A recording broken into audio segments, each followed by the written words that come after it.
Let's talk Giants. The Week 8 loss to the Lions. I mean, I'm not going to say anything that hasn't already been said. Going into the game, we needed Daniel Jones to protect the ball, and of course, he loses a ball, which not necessarily his fault. Barkley didn't have the wherewithal, and of course, ex-Giant Devin Gennard has to be the guy that returned it for a touchdown. Sweet. But Soldier got manhandled on that play and allowed, I think, Trey Flowers to come in and make the hit on Jones that forced the ball to go backwards. And that's supposedly was coverage that's supposed to be called by Jon Halapio. So Halapio was supposed to be this emerging rising star, and I don't know that he's really living up to that billing because he's not communicating with the rest of the line. And Soldier got burned because of it, and Jones got burned, and then the Giants got burned. So, we just keep digging ourselves into holes. If we just open the game like we close the game, then I think we'll be fine. There's like a quarter or a quarter and a half where we're playing the way we need to play and we should play to win games. Now just expand that to 4 quarters. Came out sluggish against the Cardinals, got in a hole, fought back, clawed back, but couldn't overcome. Same with the Lions. It was like a repeat of the previous game. Of course, Jones had a career game. 4 touchdowns, no picks. Had 2 amazing throws to Darius Slayton in tight windows, tight coverage. Darius Slay wasn't playing. He was out. Kerryon Johnson wasn't playing. So I think we were going to win. I thought there was a good chance we could win because of the injuries, because of how debilitated the Lions were on defense and on offense. And I thought, okay, the running game has been taken away. Let's just focus on covering the guys that are going to burn us the worst, Galladay and Marvin Jones. Of course, I didn't even think about Danny Amendola going off for 8 or whatever catches and 90 plus yards. And the defenders keep saying it's not the coach's fault, that it's on us, that the players are not executing the schemes that are put into place. And I guess so. I mean, I don't understand how you have broken coverage in Week 8. Half the season has gone by. You guys still don't have any chemistry. You're not gelling. And I know you've had injuries that have disrupted a lot of that rhythm, but man, offensively, I think the play calling still leaves a lot to be desired. To me, ultimately, it came down to Aldrick Rosas missing that fucking extra point. If he hits the extra point, it's 14-14, and we don't even give Shurmur the option to go for the 2-point conversion in the midway through the third. You just take that away from him. He shouldn't have gone for the 2-point conversion in the third. He should have kicked the extra point, because then every time you get in field goal range, you kick the field goal, which would have been 1 to 2 more times, and you're only down by a touchdown and 2-point conversion. Push the 2-point conversion to as late as possible. You have to be forced to take the 2-point conversion. It should be your policy, and instead he goes for it like halfway through the third with a lot of time on the clock. And who's to say, like, if Barkley runs an amazing route, I think it's called a Texas route or something, where he fakes outside, comes up in the seam, Jones hits him in stride, and he loses his balance. He can't keep his feet. If he does, that's 6. And then we have 8 minutes left in the third. Does Shurmur still go for the 2 points? Instead, we had to keep driving. 3 or 4 more minutes come off the clock. We hit Engram for the touchdown on National Tight Ends Day, and then he goes for 2. And then Jones doesn't hit Slayton, who's wide open. So it could have been 24-21 if Rosas hits the extra point. Instead, now it's 24-19. And even if it's 24-20, they score a touchdown. They go up 31-20. You still kick a field goal, 31-23, and you still score a touchdown and go for 2. I mean, so it's just the little things that keep preventing us from coming out with the W. I don't think they used Engram to the best of his abilities. 7 targets, 4 catches, 40 yards, and a touch. It's good for an average tight end. He's not an average tight end. Barkley, you only gave him 19 carries. I'd like to, and I know that we're in a hole, but don't abandon the run so quickly, dude. You don't have to abandon the run that quickly. It goes back to what I said before. Don't hand it to him on predictable run downs. Figure out a way to get the ball in his hands. And they did that in the passing game. I mean, I think 8 catches for 90 some odd yards or something like that, and a touch. So they're doing it in the passing game, but I think Barkley has to have 20 plus carries for you to win. Has to. If you're getting him 20 to 30, they got him 27 touches. I'd say if you get it closer to 30, 30 plus touches and, you got yourself a win. I can't believe they don't run that route more often. All these swings and screens, they're all right, but like get him down the field. It doesn't have to be that far down the field. 5 yards, make a move. He'll juke the piss out of whoever's defending him. No one can cover him. And they should do what they did with Dave Meggett and I guess to a certain extent, Tiki Barber. Up the middle, 5 yards, and then he fakes one way, goes the other. And then he's wide open and he gets another 5 yards after catch. It's that simple. They did it with Shane Vereen a little bit in the two minute offense, but I just don't know why they don't do it more with Saquon. Split him out more, get him in the slot, move him around. He's a weapon, and they're just not utilizing him the correct way. So the offense still has, there's a lot of room for improvement on offense. I mean, they're still allowing way too many sacks. There was a rumor that they were going to trade Nate Solder going into the trade deadline, and a colossal mistake if they do that, because there's no left tackle on the roster to fill in. And then what are you going to trade for another cheaper left tackle that's just happens to be available?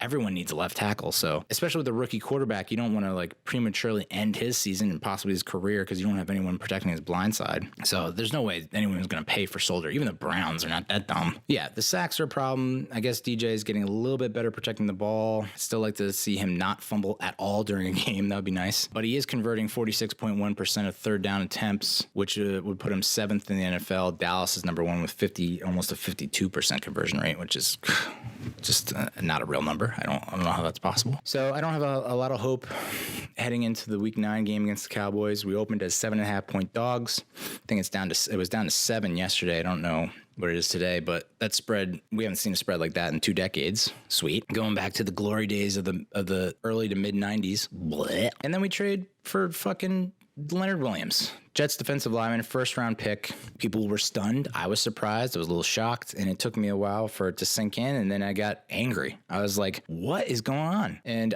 I'm not as angry as I was when it first happened. When it first happened, I was like, why the fuck are we adding a defensive lineman? Defensive line is our best group, or is our best unit.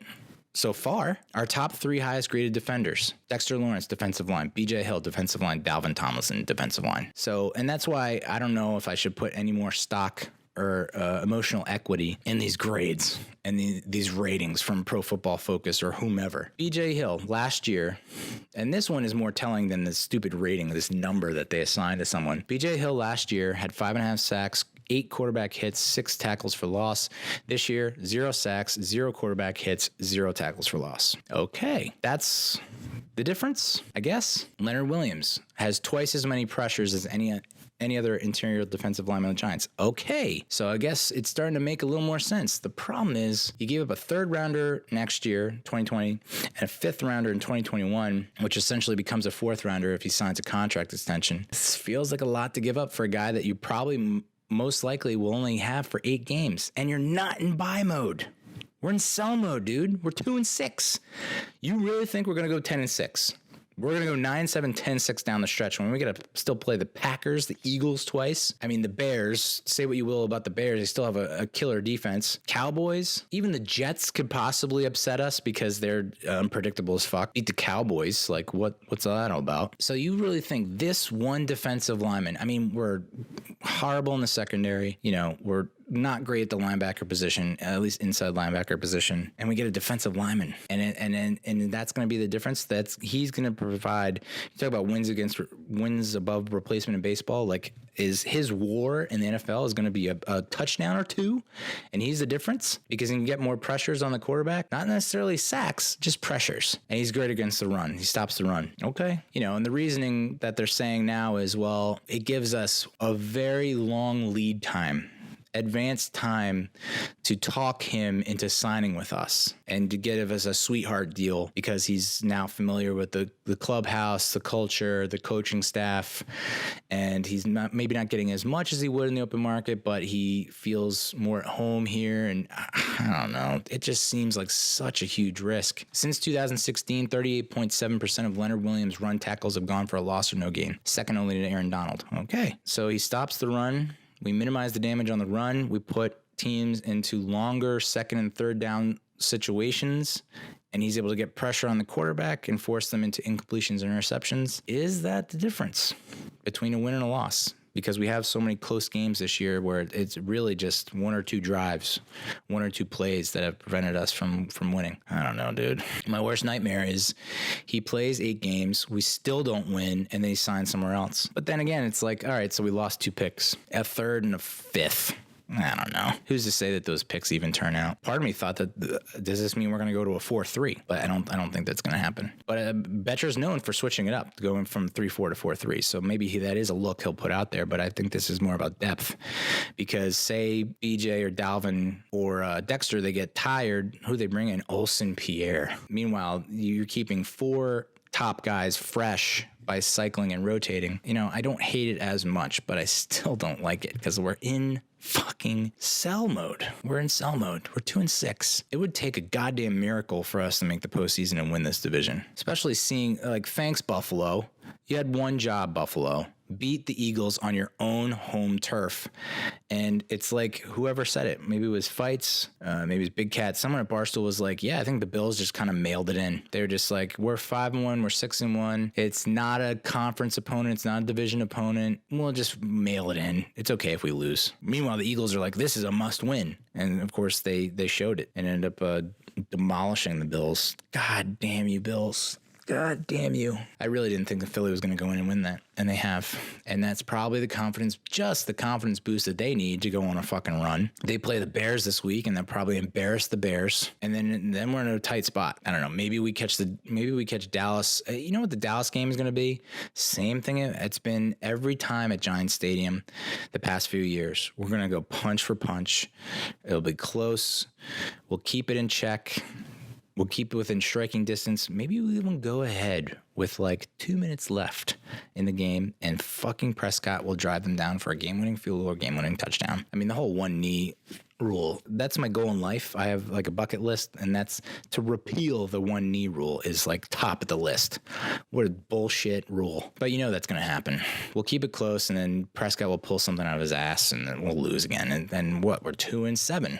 And we got to go 9-7 to make the playoffs. Even when we got swept by the Cowboys, and we have a 1% chance of going, it's like, what are we doing? I understand, Dexter Lawrence, 22, BJ Hill, 25, 24, 25, Dalvin Tomlinson, 24, 25. The goal here is that you're going to lose Tomlinson to free agency, maybe. You're going to cut Tomlinson or you get rid of him, and then you have Leonard Williams there to sign because he's already here. I don't know. I don't know. I hope he proves me wrong. I really do.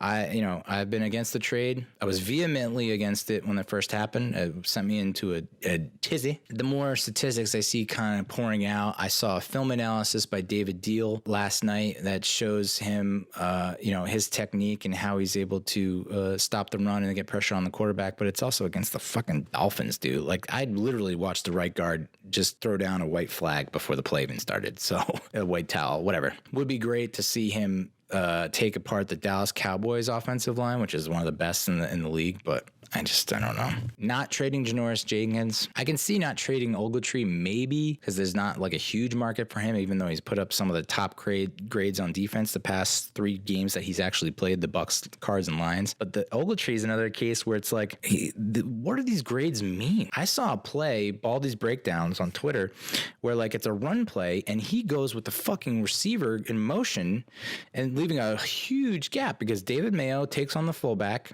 and there's a gap. Someone has to fill that gap. There's no safety in sight to fill the gap. I think Jabril Peppers came late. Bethea's out in the middle of nowhere. And Ogletree vacated. And I know that's one play out of a million, but like, I don't know that I've seen enough from Ogletree. And maybe this is why he didn't go, is because they don't have enough faith in Mayo to step up yet. And they're already thin at linebacker. So it's like, what are we going to do? We signed Dayon Buchanan. Is he the answer? Janoris Jenkins, though, I mean, that was like a foregone conclusion that he was going to go. It was like, how is he still on the team? I mean, he's got all of next year. I get it. But what's your plan? You're going to go into him as a starting quarter next year and then hopefully dish him before the deadline next year. I guess that's the case. They figured maybe you give him the second half of the season to pump up his statistics even more, because he's already that's the second in the league in interceptions or something like that. And if you get a lazy GM who doesn't look at tape and just looks at numbers on a stat sheet, then you can get someone to bite on him. There had to be a discussion with the Chiefs. They have like Bashawn Breeland, who went down on the Sunday night game against the Packers. I mean, they're already banged up defensively at the corner position. They were interested in Jalen Ramsey, and nothing. I guess because Jenkins is like a Shurmur guy. Shurmur loves him, but I was surprised he didn't go to the Chiefs or something. And if you ever wondered why we didn't get Jalen Ramsey, well, it's because he knocked up Golden Tate's sister and then dumped her. Oh, boy. I remember wearing our retro throwback road uniforms from like the 80s on Monday night. So that's a guaranteed loss. I mean, I love how they look. I think everyone loves how they look. We stink in those uniforms. We have not won a game in those uniforms. And at some point, you got to take a look in the mirror and say, maybe not worth this aesthetic.